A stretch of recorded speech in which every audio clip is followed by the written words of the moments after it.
L'agriculture, qui est aussi, on le sait, l'un des enjeux de la campagne présidentielle, eh bien à ce propos, voici peut-être le nouveau visage des fermes de demain, des hangars gigantesques avec des vaches à perte de vue où tout est automatisé. Une première ferme de ce type devrait voir le jour dans la Somme, même si sur place le projet ne fait pas l'unanimité. Laurence Dechers avec Michaela Wertz. Eux, ce projet, ils n'en veulent pas. En Picardie, les habitants de la campagne refusent l'installation d'une ferme aussi grande. 1 millier de vaches laitières, avec en plus une énorme usine réutilisant la bouse de vache à 500 mètres des habitations, du jamais vu en France. Laissons les vaches vivre dans les champs, laissons-les pâturer. Donc elle est faite pour ça. Mais ici, pas question de pâturage. Les 1000 vaches et les 750 veaux resteront enfermés dans des hangars géants. 1000 vaches, c'est 20 fois plus que la moyenne d'un élevage laitier en France. Porté par un investisseur du BTP, ce projet d'étable industrielle ressemblerait à cette gigantesque installation allemande au nord de Berlin.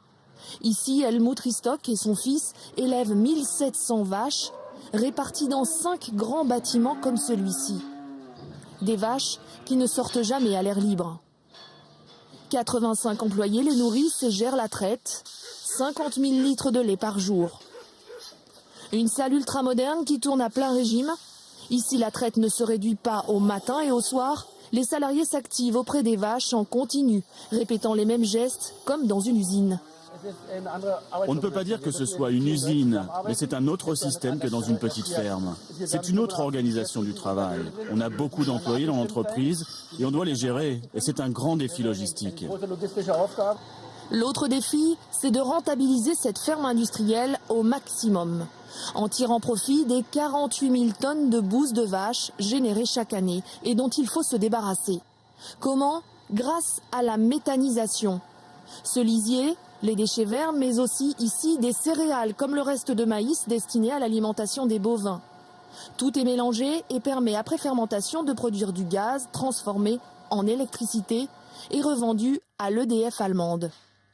L'installation produit 1 mégawatt, soit la consommation de 1600 foyers chaque année. Une méthanisation rentable, elle représente 20% du chiffre d'affaires de la ferme. Pendant les temps difficiles, c'est un soutien pour l'entreprise, parce que c'est une autre source de revenus. Et comme les prix du lait étaient instables ces dernières années, ils ont beaucoup baissé, c'était difficile pour nous. Et cette installation de biogaz nous apporte une certaine stabilité. Ces usines allemandes sont les héritières des anciennes fermes collectives de l'Allemagne de l'Est. Un modèle gigantesque que la France n'a jamais connu pour les vaches, mais que plusieurs pays d'Europe du Nord pratiquent déjà depuis plusieurs années. Et on va s'arrêter un instant sur la question avec vous, Sébastien Vibert, bonsoir. Bonsoir, Julien. Est-ce que c'est ça l'avenir de la ferme, une sorte d'industrialisation forcée ? Alors, pour répondre à cette question, rappelez-vous ces fameuses images de 2009, vous savez, ces producteurs de lait qui produisaient à perte, qui ne gagnaient pas d'argent et qui avaient épandu leur lait près du Mont-Saint-Michel, l'image avait marqué. Alors, effectivement, la solution pour gagner de l'argent, est-ce que ce sont des grandes fermes rentables ?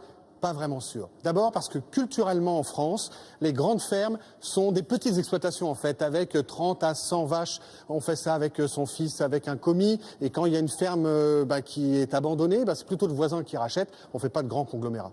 Et puis ensuite, pour faire une grande ferme, il faut de la main-d'œuvre, ça coûte cher, on l'a vu dans le reportage, 85 salariés pour 1700 vaches. Et puis surtout, ces vaches, elles mangent 50 kilos de nourriture par tête et par jour. Ça veut dire qu'il faut acheter des céréales qui coûtent très cher sur le marché, ou bien même, Julien, acheter des terres autour de la ferme pour faire pousser par exemple du maïs. Bref, des investissements qui sont très lourds, que les paysans français n'ont pas les moyens de faire et qui ne sont rentables qu'au bout de très nombreuses années.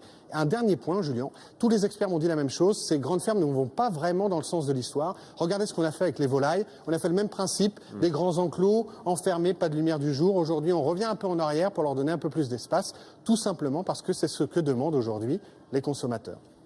Merci Sébastien pour ces explications et cet éclairage.